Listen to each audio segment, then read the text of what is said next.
Hi, my name's George. I'm here with my dad, and we're going to talk about life in general and specifically his life. Well, you've had a pretty amazing life. You've done a lot of things, and it's really inspiring. Um, Oh, well, I wouldn't. I don't think so, but yeah, I mean, it's been, I've had some, interesting, experiences, but yeah, so we just had the anniversary of September 11th. Would you mind sharing like your experience of that? yeah. I mean, it's hard to believe now. It's what, for 23 years, right? Yeah. Yeah, so that's kind of amazing to think back that that's how fast time went, you know. Um, Heck, you were only 1 year old then. Yeah. But yeah, that was quite an experience, in that it was so sudden and everything that happened, and then ending up, going with my, National Guard unit into, New York and Ground Zero. It was pretty unbelievable, a little surreal even now when I think back on it. But yeah, we went there, and was it was it was a interesting, like I said, kind of surreal couple of weeks. Really. Hmm. And so when you went to a Bills game a couple days before September 11th, 2001, Yes, yeah, the home opener. It was the Bills and New Orleans Saints. and that was just a regular day, like everything, the NFL Sunday, just going, everything going normal. You couldn't have expected anything that crazy would happen only a couple days No, no, later. not at all, not at all. And actually, honestly, I don't even remember if we won or lost the game. I think I remember our linebacker Sam Coward, I think, got injured that game, and that was a big loss. But honestly, I can't even remember whether we won that game. Something tells me probably lost, but I don't. I'll have to look back. Mm. And you were you were just at that time you were a relatively new dad. Just I was only born about what only about a year ago or a year and a Yeah, half yeah, ago yeah. A year and a before couple that. months. Yeah. And was that you were definitely dealing with a lot of responsibility, like only not only to your son and your family, but you were dealing with responsibility to your country. Mm-hmm. Yeah, yeah. That was definitely one of those things that you know that things can get you could get called up and things can happen, but certainly something of that magnitude and to be so close to it, whatever, a 7, 8, 9 hour drive, Yeah. it definitely was, yeah, a surprise. And so did you drive down there or did you get driven in like a Humvee or Uh, yeah, actually, when we got called up, we went to the armory that night, and you know, I got dropped off and just kind of put together my basic equipment and stuff because you had no idea how long you're going to be gone, whatever. We stayed in the armory that night, and the next day we drove to an Air Force base, no, probably an hour or two outside of New York City, maybe. Uh, we stayed there overnight because they still didn't know what they were going to do or how they were going to set things up. And then the next day, a lot of people like from engineer group and stuff like that were sent back. But since we were a medical company, they moved us forward, and we had a detachment. So we went into Brooklyn, New York, and to meet up with at an armory at Brooklyn to meet up with our detachment. So we went in that day, yeah. That following day, we drove to Brooklyn, and the whole trip we took I was in the back of a Humvee. oh wow. Yeah, so it was like there were no windows or anything. It was wild. Are those? I bet those aren't too comfortable. Or No, it wasn't a comfortable drive, especially with just being in this kind of not lit, back of an ambulance, Humvee ambulance. But we got to Brooklyn, and then we unloaded and kind of got set up in the Brooklyn Armory. Um, and then a few of us then went forward to Ground Zero to kind of stage where we were going to be set up. And that was kind of wild because we oh, got there at night and kind of wandering around the area of the Twin Towers where they had gone down and all this dust and paper. And, you saw just, it was very, very strange. oh yeah, Yeah, it was surreal. Surreal. It was like you're on a movie set or something of some kind of disaster. But you were really there. oh yeah. That that must have been, like you said, surreal. Just surreal to see that. And so the steel and everything you saw, like the burnt steel and Yeah, and it was smoky, and it was like the firemen and everyone, they were trying to, like, you know, either look for people or, that survived or whatever. So there was a constant operation kind of going on. But so we were just figuring out how we could be helpful and stuff like that. But it was strange walking around the area with, you know, um, my friend who was a lieutenant colonel at the time. I was a captain, and just looking and seeing like the shoes on the ground that people had left as they ran from the towers, and papers and dust, and even like little like what do you call it? Like street carts, that were hmm, selling hot dogs and stuff like that, just covered with dust, selling flowers, just abandoned. So it was just very bizarre. oh yeah. Yeah. That's I can't even imagine though. Now you you you met the president. How many days in was that? I believe that was, again, I don't even remember. I think it was maybe the next day, so maybe September 13th, something like that. It was very early on, and that was just all very kind of accidental. Um, we were going around the perimeter. I don't know if I turned that Oh off. no, it's good. It's on. Okay. I can I can just Uh, edit that part out. But you know, yeah, we were walking around, and all of a sudden it got very quiet, and it seemed like something was going on, and then there was this line of people, and we just pretty much came up to it by accident right at that time, and then I saw Governor Pataki, and then I kind of like moved up a little bit, and before I knew it, all of a sudden I saw that it was President Bush coming through.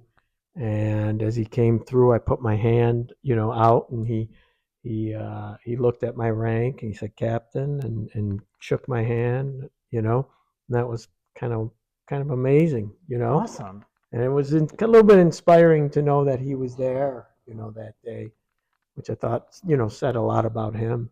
Oh, definitely. Yeah. Yeah, yeah. Because the area was definitely not secure. People were still didn't know what was going on, so kind of wild. That is. That is. Yeah, yeah, totally. So you met President Bush, and he was very nice. What did you think? You also met Hillary Clinton, right? I did. Yeah, we stumbled upon her afterwards. Again, just by chance. All of a sudden, uh, she was New York senator then, and she was there. So that was, interesting. People were shaking, her hand, and a couple people in our group asked to get a picture with her, and it was pretty brief. That was more off to the side Hmm.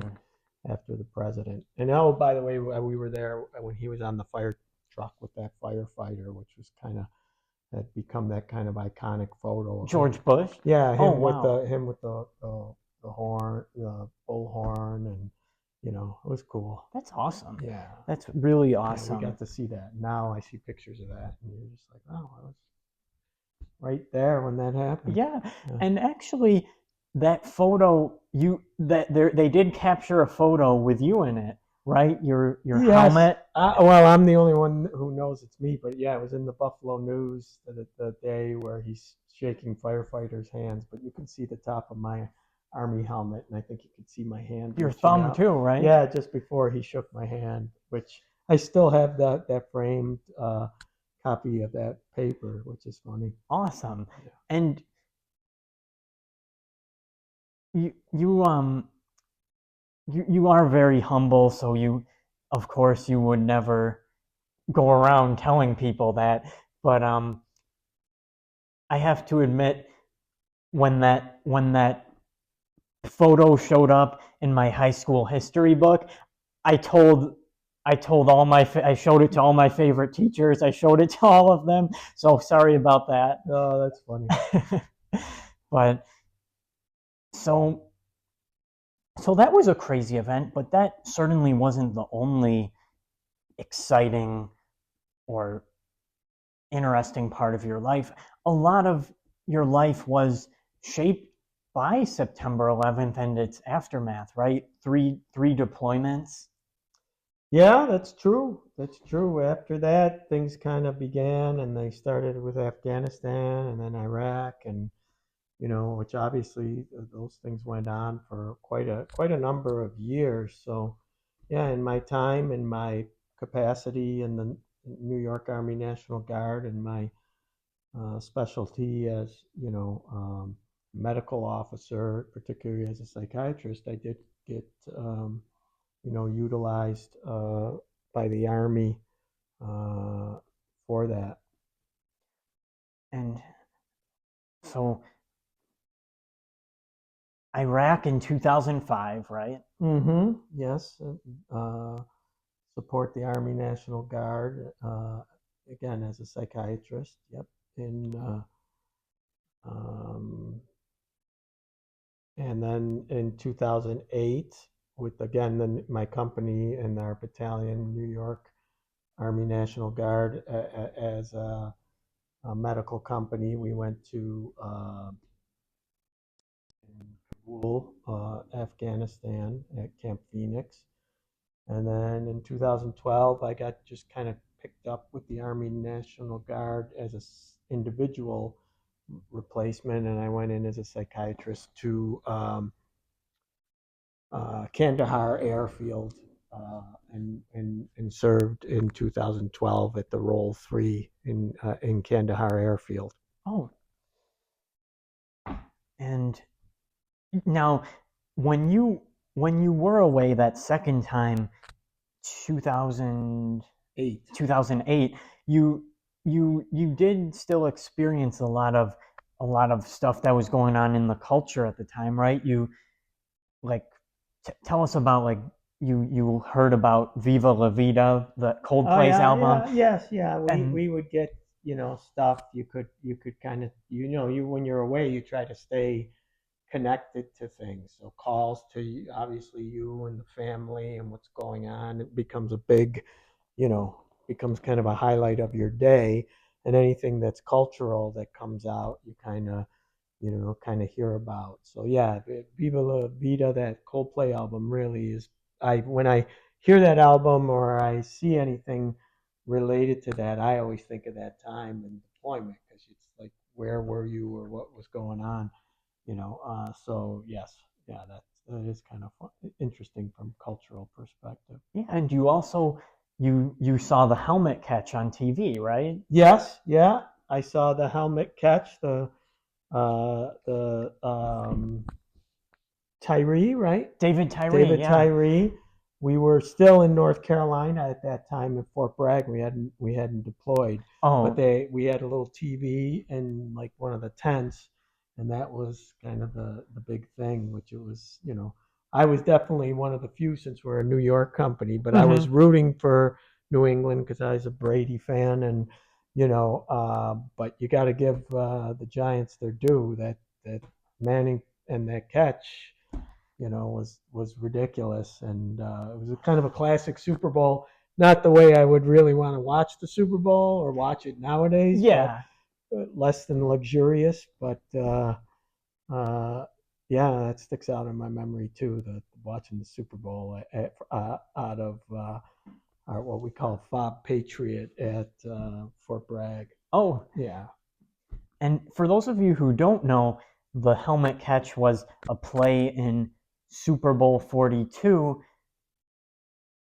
The undefeated Patriots, 18-0, were facing the Giants, he- heavy underdogs who just made that Super Bowl, who just made the playoffs that year barely.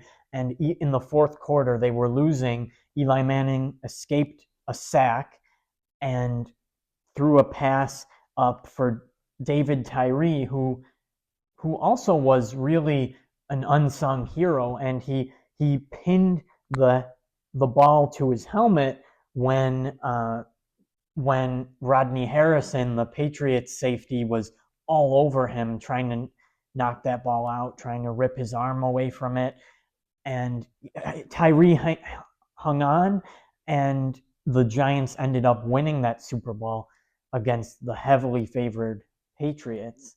Probably one of the most iconic catches of all time. I mean, the guy was getting, people don't usually catch passes with the ball on their helmet. So to hang on was incredible. And it's Yeah. interesting that team, as I'm thinking about it, we were in Fort Bragg after we got deployed, which we went after the holidays in January. But in December, I went to that game with that Giants team and Eli Manning, and I forgot their running back, Brandon Jacobs, I think. Yeah, you're right. Yeah, yeah. So, and they killed the Bills, and they got on that roll. So it was kind of new back then, even that was like, wow, that team's good. Like, Yeah, they got good at the right yeah, time, right? yes, exactly. They peaked at the right time. So it's kind of funny. I got to see them play in Buffalo and then watch that Super Bowl from Fort Bragg. That's awesome. Yeah. That's and now in a lot of ways we've we've covered a lot of the military service and that sort of thing. You're also you're like you said, you're a psychiatrist and you serve in the state as well. How long have you been doing that?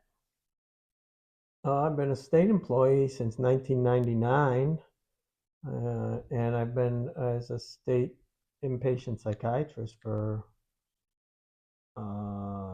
in January, it'll be 20 years. Wow. But I had 6 years of service in prior to that, so 26 years of state service. But yeah, 20 going on 20 years, January 5th of 2025, at it doing inpatient work. So you've really helped a lot of people, but you're the most humble person I know, and no one would know all the stuff you've done, and you so you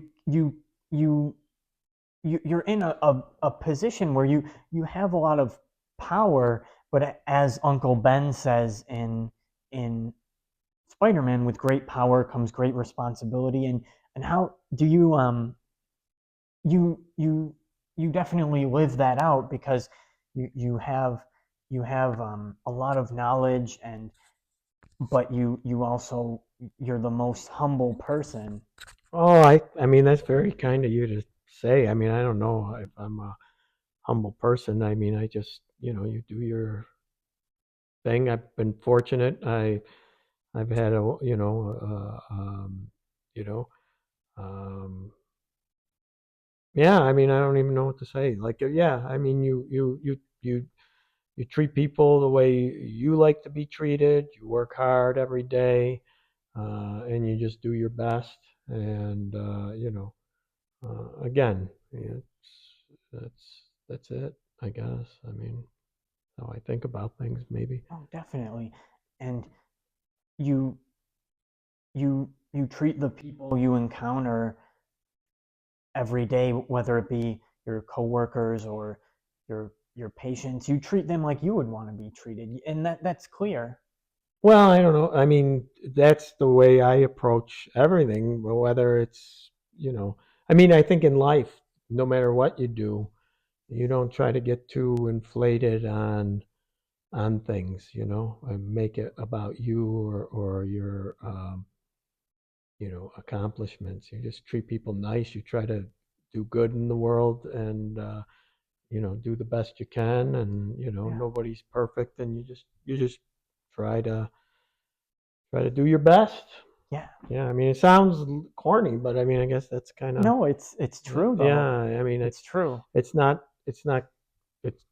not more complicated than that, No, it's not rocket science, No, it right? is not rocket science at all, and that's it.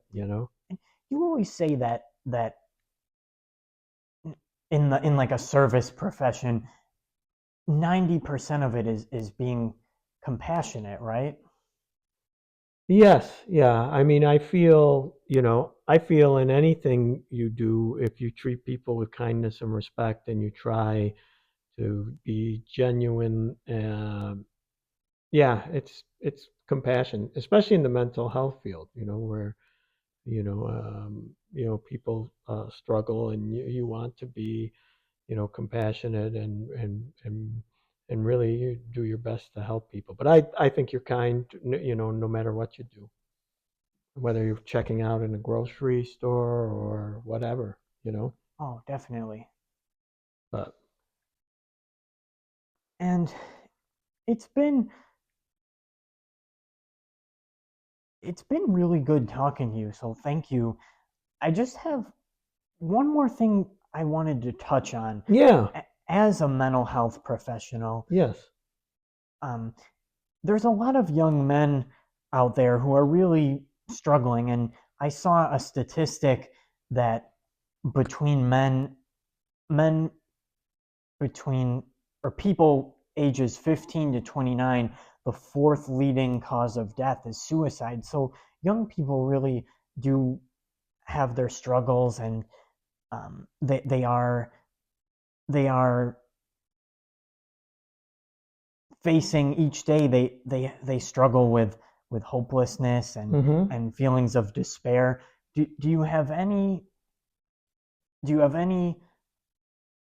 words of wisdom for them about about staying connected to people and not staying isolated? yeah. I think that's it's we live in an age of social media where we're overly connected, but in that overly connection, people are more lonely than ever because Mm. they're not connected.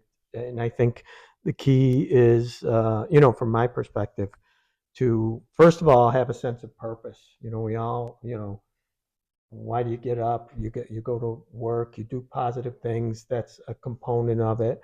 Staying connected to the people you love, taking care of yourself, wellness, exercise, but that I think is crucial to stay connected because everybody has value, no matter what they're doing, and to invest that into their day and feel that sense of purpose is critical. We all have down days or feel isolated or have things that make us sad or upset in life, but when you have that purpose of you're there, uh, and not to get um, but for me, for my own faith and purposes, God put me on this planet for a reason.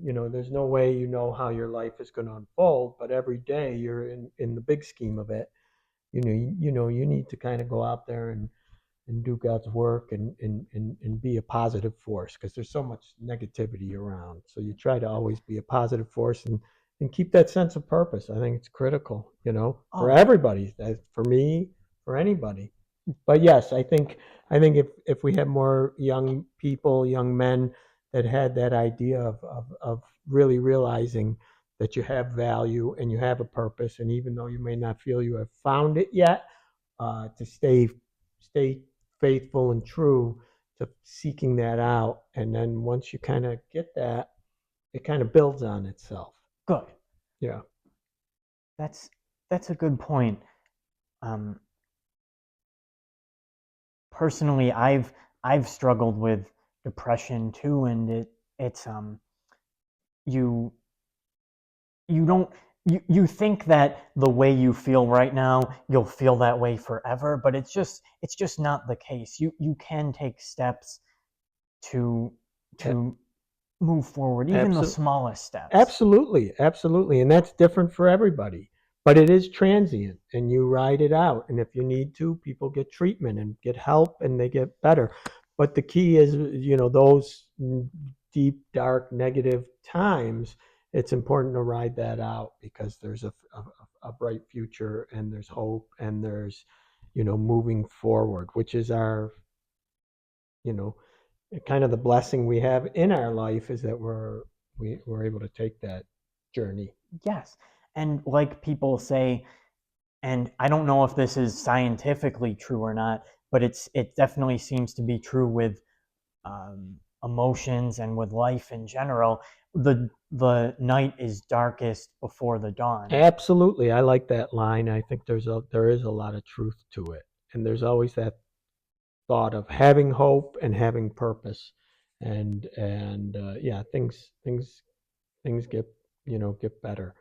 And I think back, on my times and some of the things we talked about, and there's challenging things in that and stressful things, and things can look kind of bleak, or you can feel pretty, not positive when bad things happen. You got to just kind of, to your point, know that things will get better and to keep moving forward. Oh, definitely. Well, thank you for sitting down with me today. We had a Yeah, great talk. It it was was fun. it was great. It was fun. I enjoyed it. So thank you.